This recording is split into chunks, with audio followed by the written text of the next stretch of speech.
왜라고 하시면 약간 이런 질문이랑 비슷한 것 같아요. 왜 태어났는가? 제일 구체적인 계기는 제가 이제 일곱 살 때 정경화 선생님의 연주회를 갔었어요. 제가 그때가 기억이 나는데 대구에서 제가 살았었는데 그때 이제 비발디 사계를 연주하러 대구에 오셨었고 제가 그 연주회에서 감동도 감동이지만 굉장한 쇼크를 받았어요. 그 바이올린 사운드가 주는 그 직접적인 충격 그리고 그 정경화 선생님이 워낙에 카리스마 그리고 정말 악마적인 그런 어떤 카리스마를 가지고 계신 연주자이시기도 하고 그래서 그 어렸을 적에 그 마음에도 너무나 큰 충격을 와닿아서 그때 굉장히 바이올린이라는 악기가 주는 힘에 대해서 알게 되었고 그래서 이제 정말 본격적으로 열심히 그냥 되게 즐기면서 했던 것 같아요. 어렸을 적에는 바이올린이 정말 저에게 하나의 약간 인격체 같은? 그러니까 제가 같이 대화를 하고 싸울 때도 있고 이렇게 정말 그 상호작용이 일어나는 그런 어떤 존재라고 생각을 했어요. 지금도 물론 그렇지만 지금은 제가 조금 더 제 목소리에 가깝게 바이올린을 진짜 통해서 저의 메시지를 더 드러낼 수 있는 그런 어떤 수단이 된 것 같아요. 그러니까 예전에는 바이올린이라는 그 악기 자체에 더 많은 매력을 느꼈다면 지금은 바이올린이란 악기를 넘어서 어떤 저의 생각과 저의 세계관을 투영할 수 있는 그런 프리즘 같은 그런 역할이 된 것 같아요. 근데 어렸을 적에부터 제가 많이 듣던 말이 너는 삶에 있어서는 굉장히 밝고 긍정적이고 막 기쁜 항상 그런 얼굴을 하고 있는데 연주할 때는 왠지 모르게 그렇게 슬플 수가 없다고 왜 그렇게 무슨 기구한 운명을 타고난 아이처럼 연주를 하냐 그런 얘기를 좀 들었었어요. 되게 그 나이에 맞지 않게 너무 처연한 연주를 한다.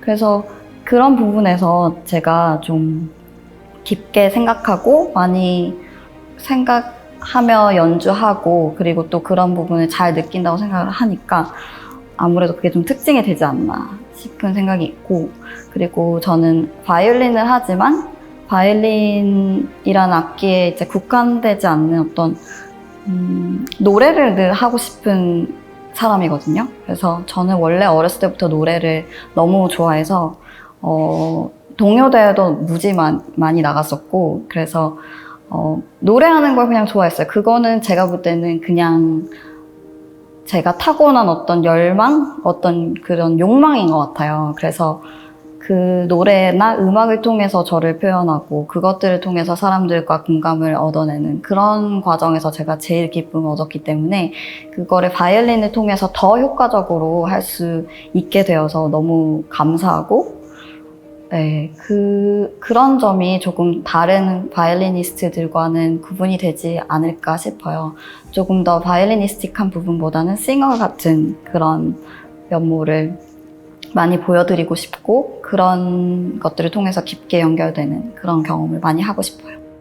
그 한순간이라도 그 기억에 남고 그리고 잊을 수 없는 그런 경험을 할 수 있다면 그게 의미가 있고 좋은 연주가 되지 않나 싶어요.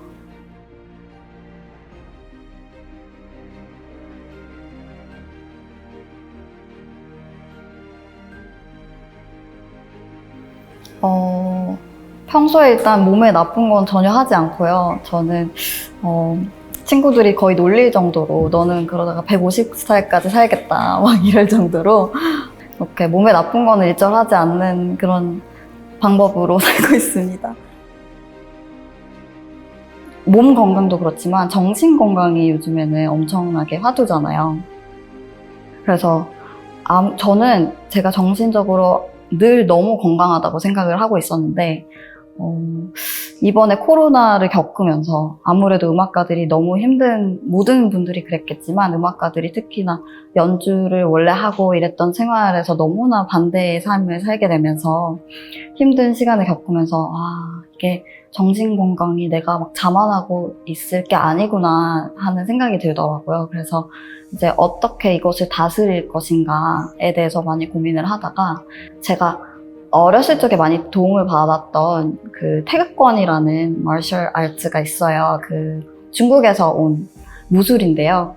그게 막 이렇게 무술이 정말 싸우는 그런 무술이라기보다는 조금 방어적인, 그리고 이렇게 뭐라고 하죠? 오히려 마음 수련에 가까운 그런 무술이에요. 그래서 메디테이션을 많이 하는 명상, 그리고 단전호흡을 많이 하는 무술이어서 그때 기억을 떠올리면서 명상을 많이 하는 습관을 들였어요. 이번 코로나를 계기로.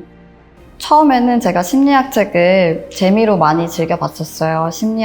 특별히 그 심리학 법칙들에 대한 얘기들이 굉장히 흥미로워서 그것들을 즐겨봤었는데, 특히 제가 재밌게 생각했던 이론 중에 하나는 사회적 증거의 법칙이에요. 그게 이제 다수의 의견에 따른다는 법칙인데, 그게 되게 신기한 게 뭐냐면, 자기가 만약에 굉장히 큰 위험에 처하거나 아니면 어택을 받았을 때 많은 사람들이 주변에 있는 상황임에도 불구하고 도와주세요 하면 아무도 안 도와준대요. 그러니까 다수의 모든 사람들이 가만히 있는 걸 선택한 거죠. 그래서 그럴 때는 꼭 이렇게 얘기를 해야 된대요. 거기 빨간색 원피스 입으신 분 119로 전화해달라고. 그렇게 하지 않으면 아무도 도와주지 않는다는 거예요. 그래서 그런 것들이 되게 신기한 거예요. 저는 처음에 다 도와줄 것 같은데 그렇지가 않구나. 이런 것부터 시작해서 사람들이 어떤 식으로 행동을 하는지에 대한 예측을 하는 게 굉장히 재밌고, 또 그런 연구들을 통해서 인간의 어떤 생각과 인간의 행동에 대한 그런 이유를 찾을 수 있고 인간에 대한 이해도가 높아지는 게 아닐까. 그래서 아티스트로서 꼭 필요한 어떤 인간에 대한 이해? 이런 것들을 위해서 제일 닿아 있는 학문이 심리학이라고 생각을 하고, 그래서 심리학 서적을 즐겨 읽고 또 즐겨 읽어야 된다고 생각을 합니다. 제로 베이스로 시작하면 좋겠다 이런 생각을 한 적은 많아요. 왜냐면 어렸을 적에 공부했던 곡들은 그 어렸을 때 그 배웠던 것들이 남아있기 마련이거든요. 그래서 어쩔 때는 나는 그냥 이 곡을 안 배웠었다면 더 새로운 접근? 그리고 더 신선하게 생각을 해볼 수 있었을 텐데 이런 게 좀 아쉽다. 이런 적은 있는데, 그래도 제가 생각할 때는 저는 연주할 때 항상 늘 다르게 연주를 한다고 생각하고, 그리고 연주가 다르게 나올 수밖에 없어요. 왜냐면 그때그때 제가 만약에 지금 여기서 연주를 한 번 하고 바로 이어서 다음 두 번째 똑같은 곡을 연주한다 쳐도 그게 똑같이 나오지 않거든요. 제가 처음 연주할 때 마음과 두 번째 연주할 때 마음, 그리고 듣는 분들의 마음, 그리고 또 그 상황과 그 시간이 너무 다르기 때문에 아예 100% 다른 연주가 나온다고 생각하고, 그게 음악의 본질에 더 가깝다고 생각해요.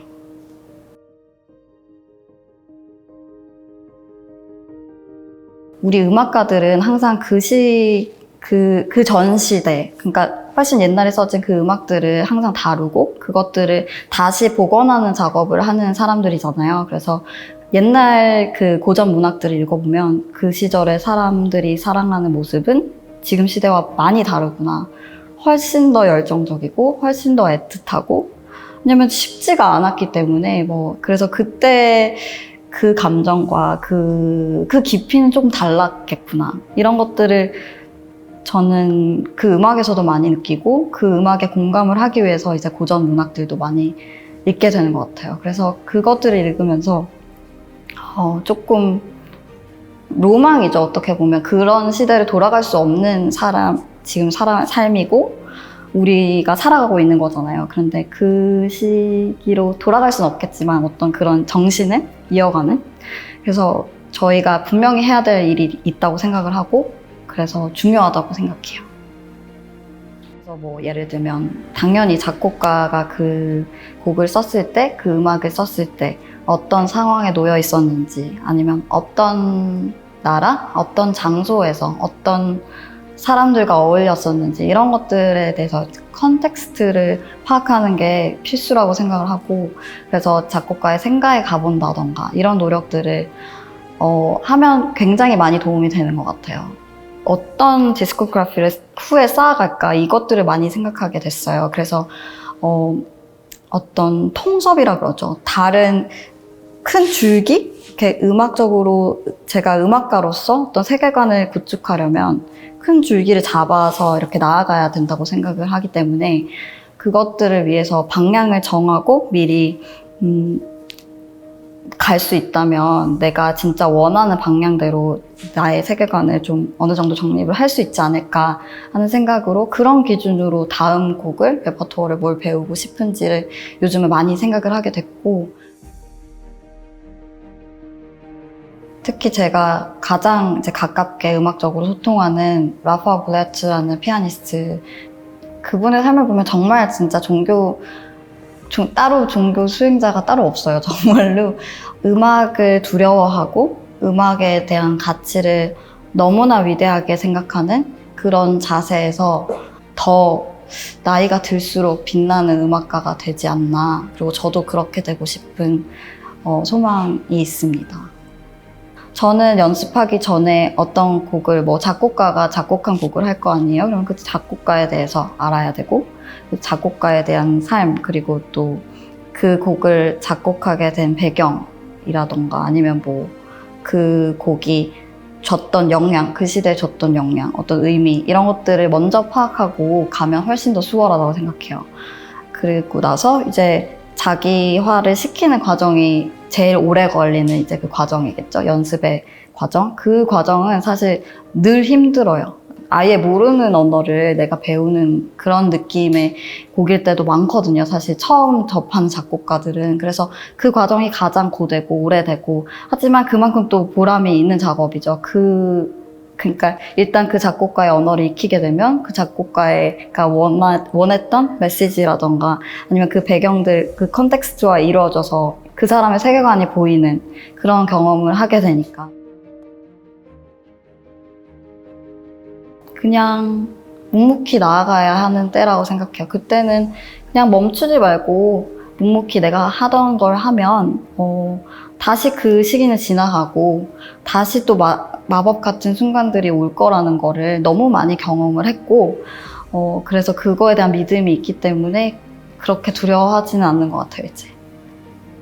제가 레슨을 받으면서 감동을 받은 적이 정말 많아요. 근데 그때가 언제냐면 선생님이 노래로 불러주실 때가 있어요. 근데 이제 피아노 반주와 함께 노래를 불러주시는데 그 모든 감정과 그 노래를 마음을 담아서 하는 그 노래에 정말 그 어떤 바이올린 연주보다도 더 아름답다고 느끼고 그냥 진짜로 나도 모르게 눈물이 이렇게 났던 그런 경험이 있거든요.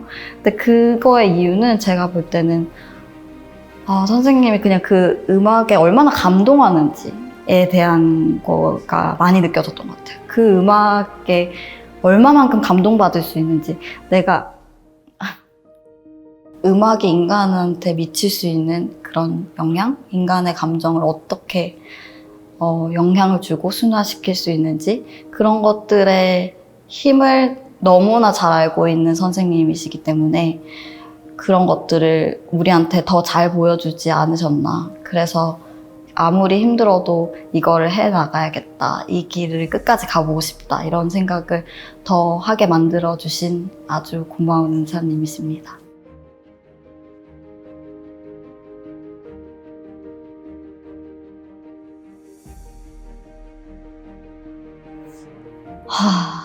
이게 제가 아직 너무 올라갈 길이 많은, 그리고 너무 먼 사람이라서 아직 내리막길이 그 정상에 오르기 전까지는 안 보인다고 생각해요. 그리고 지금 봐봤자 그렇게 될 것 같지도 않아요.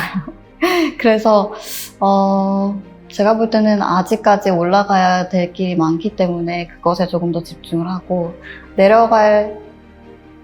그 정상에 올랐을 때 그것을 고민해 보는 게 더 좋지 않을까 생각하고 있습니다.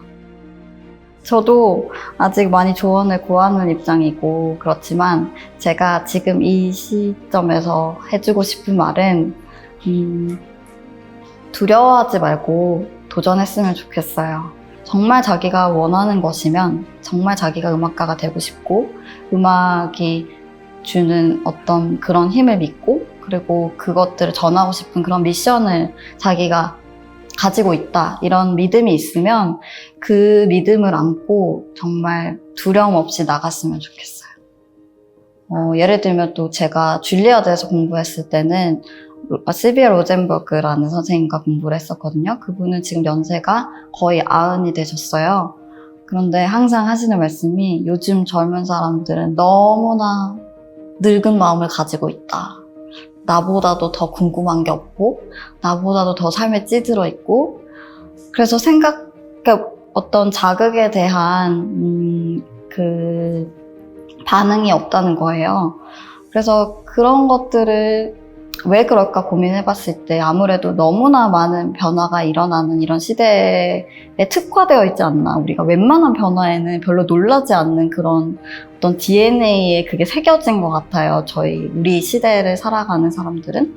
그래서 근데 예술가가 그렇게 무뎌지면 안 되잖아요. 우리는 그 모든 사람들이 다 무뎌지더라도 제일 그 중에서 제일 예민해야 되고 그런 변화 그리고 그런 자극에 대해서 제일 센시티브 해야 된다고 생각하는데 그렇게 되지 않도록 정말 젊은 그리고 어린 마음을 가지고 늘 살아갈 수 있는 그렇게 늙고 싶어요. 나랑 말 한마디 섞지 않았지만 굉장히 친한 느낌이 드는 그런 음악가였으면 좋겠어요. 그래서 저 음악가랑 나는 무슨 대화를 한 것 같은 느낌 있잖아요. 연주회를 갔다 왔는데 아주 깊은 속 얘기를 한 것 같은 그리고 통했다는 그런 느낌이 들 수 있는 그런 음악을 하는 사람이었으면 좋겠어요. 죽음이요. 사후의 일은 모르는 거잖아요. 어쨌거나 끝이 있다는 것만 그게 진리인데 우리가 아는 거는. 그래서 우리 이 세계의 지금 커리어는 여기서 여기까지다라는 것만 알고 있는데 그래서 그 죽음을 생각했을 때 죽음은 내가 더 열정적으로 살아가야 되는 어떤 그런 이유가 되지 않나. 그리고 그 모든 순간들이 더 아름다워지는 그런 죽음으로써 그게 완성이 되는 게 아닌가 하는 생각입니다. 제가 이번 한국에 들어오기 전에 스위스 바젤에서 연주를 하고 왔어요. 그래서 이제 바젤에서 비행기를 타고 한국에 오는데 갑자기 드는 생각이 제가 바젤에서 연주 끝나고부터 계속 미소를 이렇게 계속 짓고 있었던 거예요. 그래서 왜 내가 이렇게 기분이 좋지? 그럴 이유가 없는데 별로 가자마자 이제 자가격리해야 되고 힘든 일밖에 없는데 너무 기쁜 거예요. 그래서 이유를 생각해 보니까 제가 시벨리우스 협주곡을 연주했거든요. 모처럼 대편성의 곡을 그 많은 분들과 정말 내가 좋아하는 그리고 정말 그러니까 정말 공감이 가는 그런 음악을 함께 나누는 기쁨이었던 거예요. 그게 굉장히 오래 가고 그리고 실제로 저의 그 기운을 밝게 만들어주는 다른 어떤 것을 해도 이런 효과는 없을 거야. 이런 생각이 드는 거예요. 그래서 이것 때문에 내가 사는 거구나. 그런 생각이 들었어요. 문득. 네.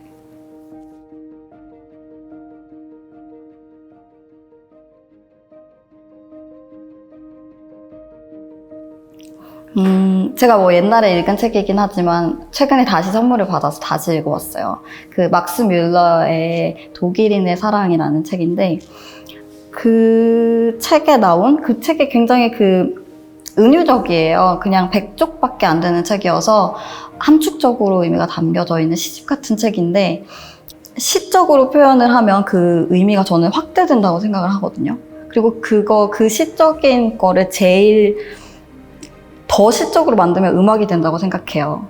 그런 것들을 확대시켜 놓은 그리고 정말 더 상상력을 불어넣게 만드는 그런 책들을 좋아하는데 그래서 이 독일인의 사랑 다시 읽으면서 옛날에 느끼지 못했던 그런 것들을 다시 느꼈고 그래서 한번 추천드리고 싶어요.